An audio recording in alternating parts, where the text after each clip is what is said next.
사무엘상 12장 말씀 되겠습니다. 오늘 본문은 사무엘의 이스라엘 백성에 대한 설교입니다.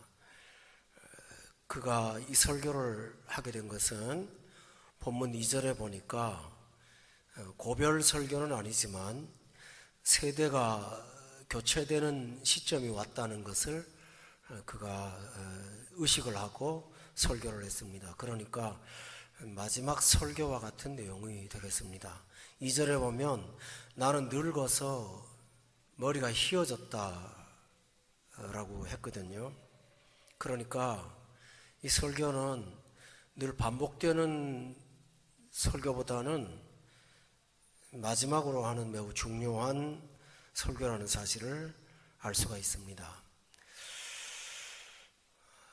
두 번째로는 이 설교의 특징은 11장에 여러분이 13절부터 15절의 내용을 보면 이스라엘이 가장 행복했고 가장 거룩한 때에 하나님 앞에 한 설교라는 사실을 알 수가 있습니다.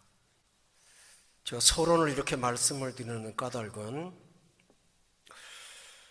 여호수아 24장에 보면 여호수아가 죽기 직전에 똑같은 설교를 한 것을 오늘 본문의 사무엘이 또 하고 있다는 사실을 우리가 볼 수가 있습니다. 또 예수님도 십자가를 지시기 전에 마지막 고별 설교를 요한복음 17장 이후를 통해서 말씀을 하신 적이 있습니다. 그것은 평온한 날에도 하나님께서 꼭 하실 말씀이 있다라는 것이죠. 오늘 세 번째 이 말씀의 특징은 경고의 말씀이라는 사실입니다. 행복하고 평온한 날 사무엘은 가장 준엄한 경고의 설교를 그날 했습니다. 그 까닭이 있습니다. 사람에게는 천국 가는 그날까지 해결 안 되는 문제가 하나 있거든요. 그것은 인간이 죄인이라는 사실이고 우리가 구원을 받았지만 구원의 수준에 이른 사람들은 아니라는 사실입니다. 따라서 항상 우리 속에는 우리를 망하게 하는 죄가 도사리고 있다는 사실을 사무엘이 알았기 때문에 이 고별 설교를 한 것입니다. 오늘 많은 신자들은 교회 와서 이제는 예수 믿고 구원받았으니까 이제 복 받는 이야기 또 행복하게 하는 이야기를 듣기를 원합니다. 그러나 진짜 여러분과 제가 들어야 될 말씀은 죄성에 대한 경고의 말씀입니다. 왜냐하면 우리 속에 있는 죄가 밖에 나와서 활동하기 시작하면 오늘 12장 제일 끝에 한번 보시기 바랍니다. 끝에 경고가 만일 너희가 여전히 악을 행하면 너희와 너희 왕이 다 멸망하리라고 되어 있죠. 여기서 너희도 망하고 왕도 망한다고 했습니다. 숫자, 너희는 숫자죠. 왕은 힘입니다. 죄가 있으면 숫자도 소용없고 힘도 소용없다는 것을 오늘 말씀하고 있기 때문에 오늘 우리는 이 말씀을 꼭 들어야 될 필요가 있습니다. 사무엘은 본문 7절부터 그 이하를 통해서 지난 역사가 죄의 역사라는 사실을 상기시켰습니다. 7절에 보세요. 여호와께서 너희와 너희 조상들에게 행하신 모든 공의로운 일이 있는데 너희하고 담론을 하겠다라고 합니다. 거기 보면 8절 끝에 보세요. 인도하여 내어서 살게 하셨다 말이죠. 그러면 뭡니까? 구원하시는 하나님이란 말입니다. 또 9절에 보면 그럼에도 불구하고 그들은 하나님 여호와를 잊어버렸단 말입니다. 그래서 하나님이 그들을 모압 왕의 손에 넘기셔서 쳤더니 10절에 보니까 여호와께 백성들이 부르짖어서 살려달라고 간청해서 하나님이 11절에 보니까 베단과 입다와 나라는 사사를 보내서 원수의 손에서 건져내서 안전하게 살게 하셨단 말입니다.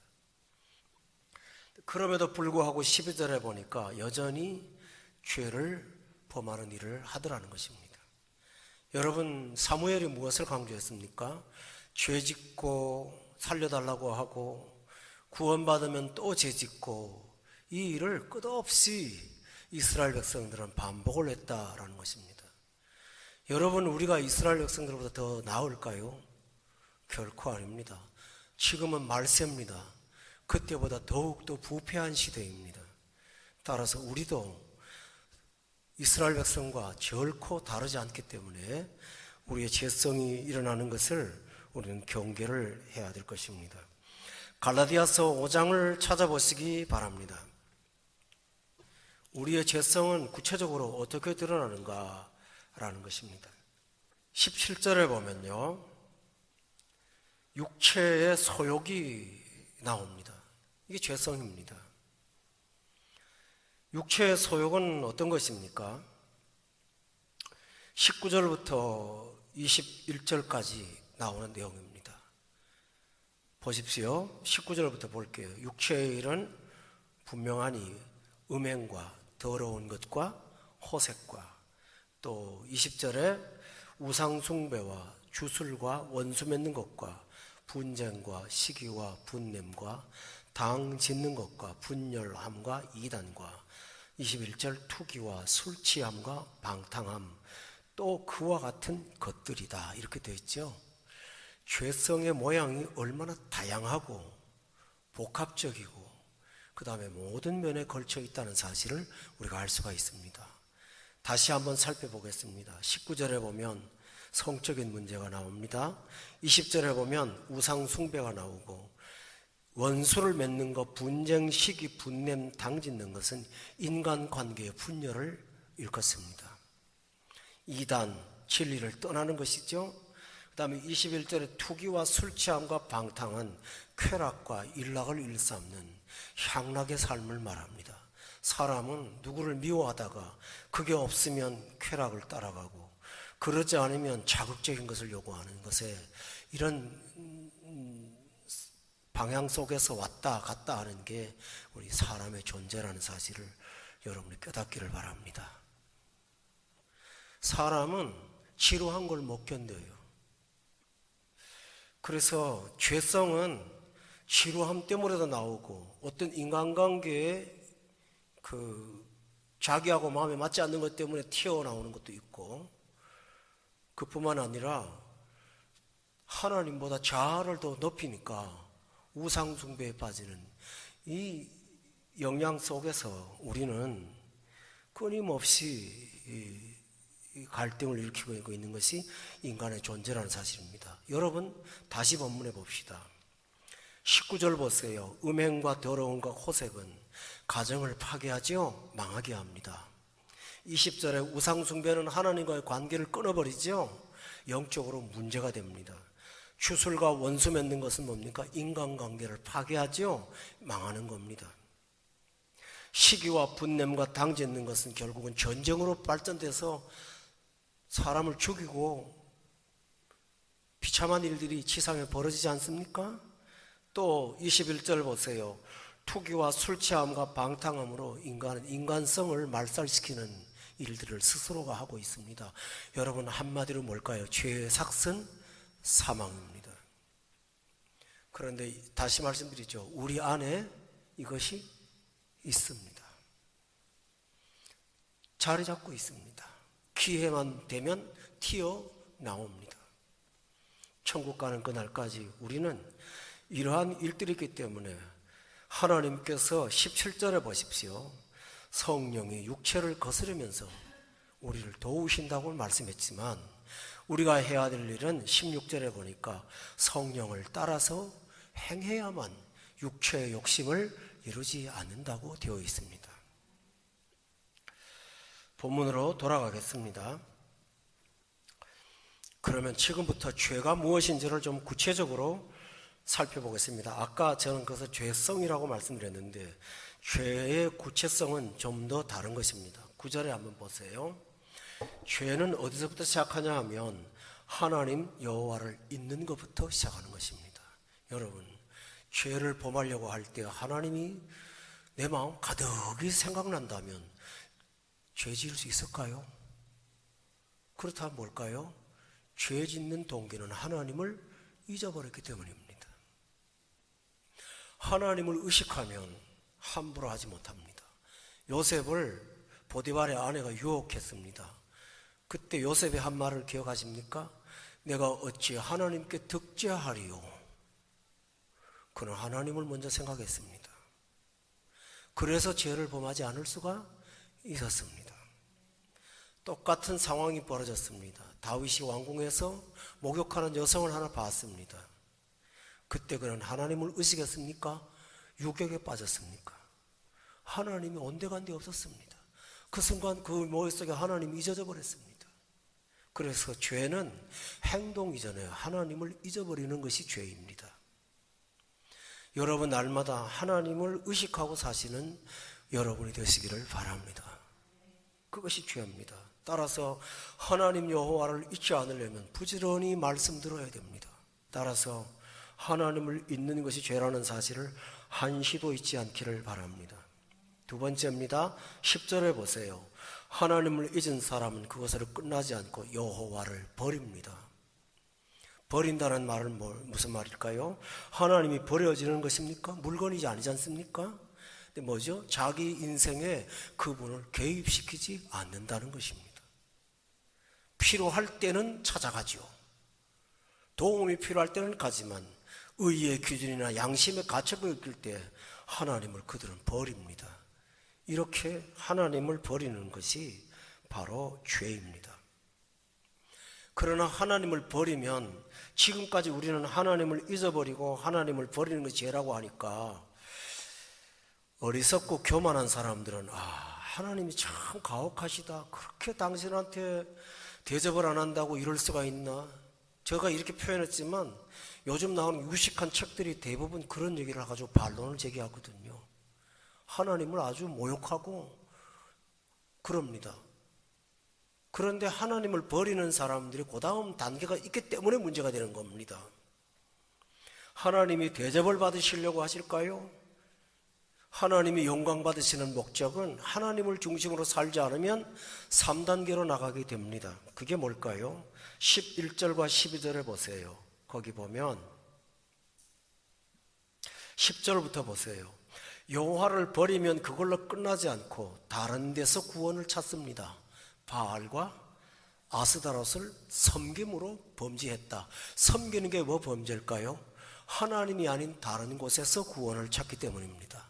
그러면 하나님 아닌 다른 곳에서 구원을 찾는 게 윤리적으로 잘못되었을까요? 잘못됩니다. 하나님이 아닌 다른 곳인 돈에서 구원을 찾기 시작하면 돈 때문에 사람 망치고 양심 속이고 거짓말하고, 그러니 하나님을 잃어버리면 다른 데서 구원을 찾는 것은 결국 죄로부터 구원을 찾는 것입니다. 죄가 구원의 도구입니다. 바알과 아세라가 바로 대표적인 사례입니다. 그뿐만 아닙니다. 12절에 보세요. 하나님 여호와께서 너희의 왕이 되심에도 불구하고, 이게 굉장히 중요합니다. 이미 왕이 계심에도 불구하고 구원의 왕이신 하나님을 놔두고 다른 왕을 찾고 있습니다. 우리를 다스릴 왕. 사람들은 왕을 찾고 있습니다. 그것이 돈이고 명예일 수 있습니다만은 바로 구원을 다른 곳에서 찾는다라는 것입니다. 11절을 보세요. 이들은 배은망덕합니다. 사무엘을 보내서 너희를 사방 원수의 손에서 건져내서 너희를 안전하게 살게 하셨는데도 불구하고, 그런 구원의 체험과 구원의 사실을 증거로 간증으로 갖고 있음에도 불구하고, 지난날 하나님의 도우심을 분명히 받았음에도 불구하고 구원을 엉뚱한 데 찾는 바로 패역한 백성이 되는 것입니다. 여러분, 이것이 죄입니다. 바로 오늘 본문은 바알과 아스타롯을 섬겼다는 게 문제가 아니라 구원을 하나님이 아닌 자기가 찾고 있다는 사실이 바로 문제라는 사실입니다. 여러분, 그래서 구원이 되면 어떻게 될까요? 말할 수 없이 교만해질 것이고, 그리고 더욱더 하나님을 멀리하게 될 것입니다. 이것이 바로 죄입니다. 그러므로 교우 여러분, 다시 한번 기억하시기 바랍니다. 구원은 오직 하나님이라는 사실만 믿기를 바랍니다.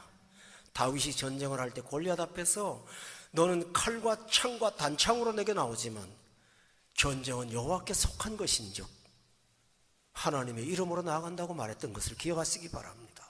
이것이 하나님의 은혜입니다. 또 세 번째, 죄는 어떤 것입니까? 본문 19절을 찾아보십시오. 여기 보면 19절 말씀에 이스라엘 백성들의 자백입니다.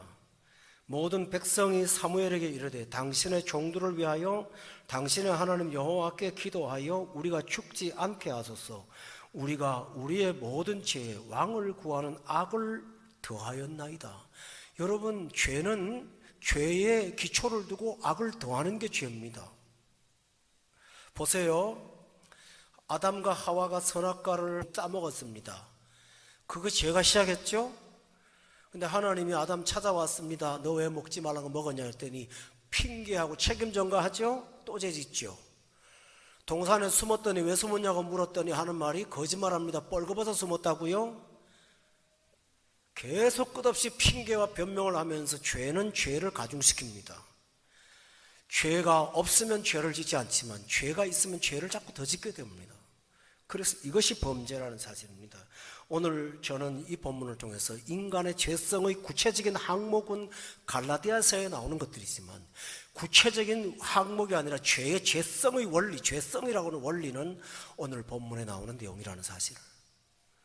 그러므로 우리가 이러한 자리에 빠져나가지 않도록 여러분이 항상 근신하고 깨어있기를 예수 이름으로 축원합니다.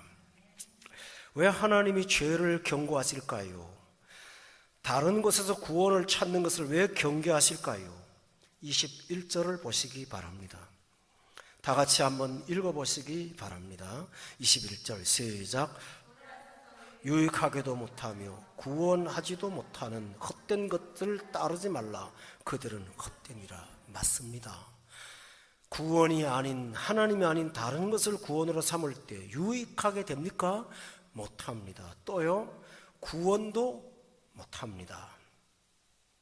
헛된 것을 따르게 되는 것입니다. 그러므로 여러분을 위해서 아무런 유익이 없습니다. 여러분 기억하십시오. 사탄이 죄를 유혹할 때 제일 최초로 유혹한 게 한마디로 말하면 뭔지 압니까? 너 이거 먹으면 얻을 거야. 하나님처럼 되는 걸 얻는 거야. 사탄은 죄는 얻는 것이라고 가르쳤습니다. 그런데 성경은 뭐라고 합니까? 유익도 안 되고 헛되고 구원하지도 못하는 것이다. 다른 말로 하면 죄는 얻는 거 하나도 없고 다 잃기만 합니다. 여러분이 기억하시기 바랍니다. 눈 살짝 감으면 요번에 돈 들어오는데 뭐 들어올까요? 아니요. 잃습니다. 잃습니다. 이 원리를 기억하시기 바랍니다. 저는 굉장히 똑똑한 목사입니다. 잃는 짓을 안 합니다. 저는요. 제가 그래서 똑똑하다고 하는 겁니다. 전 세상에 대해서는 되게 멍청한 목사입니다. 근데 한 가지 아는 게 있습니다. 잃는 일은 안 합니다. 잃지 않습니다.